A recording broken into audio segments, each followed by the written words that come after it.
Welcome to NSTV news. నేను సౌజన్య. ముందుగా ముఖ్యాంశాలు. తెలంగాణ రాష్ట్ర IKP VOA joint action committee ఆధ్వర్యంలో ఆదిలాబాద్ జిల్లా కలెక్టరేట్ ఎదుట గత 13 రోజుల నుంచి వివోఏలు నిర్వహిస్తున్న సమ్మెకు మద్దతు తెలుపుతూ మాజీ మంత్రి జోగు రామన్న మరియు బోధ్ ఎమ్మెల్యే అనిల్ జాదవ్ సమ్మెకు సంఘీభావం తెలిపారు.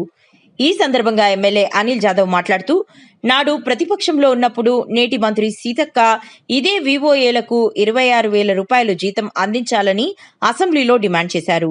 మరి ఈరోజు కాంగ్రెస్ ప్రభుత్వం అధికారంలో ఉంది, సీతక్క గారే మంత్రిగా ఉన్నారు. మరి ఇప్పుడు 26,000 రూపాయల జీతం ఎందుకు ఇవ్వట్లేదని ప్రశ్నించారు. అటవీ పరిస్థితి ఈ రాష్ట్రంలో చాలా దారుణంగా ఉన్నది. ఓళ్ళు పట్టించుకోవట్లేదు.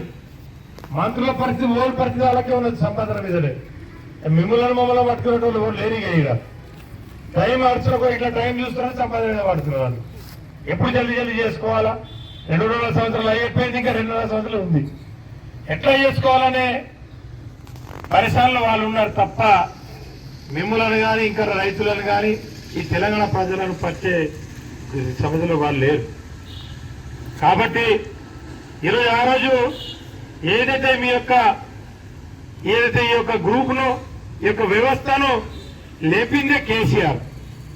ఆ రోజు 3,000 ఉన్నటువంటి జీతాన్ని 5,000 నుంచి తీసుకొచ్చిందే కేసీఆర్. కానీ ఈరోజు ఆ రోజు ఏమన్నారు?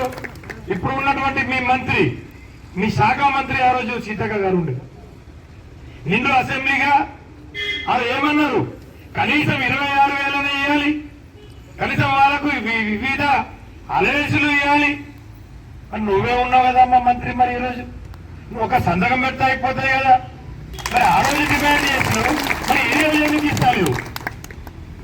ఇది ఆలోచన చేయాలి మనం అందరం.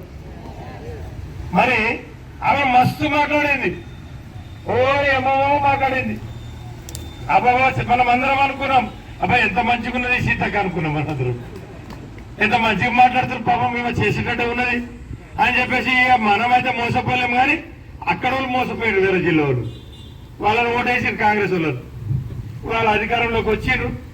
మీరందరూ మంచోళ్ళే, బోతోళ్ళు. కానీ ఆదిలాబాద్ కూడా మోసపోయేసారు అందరికీ.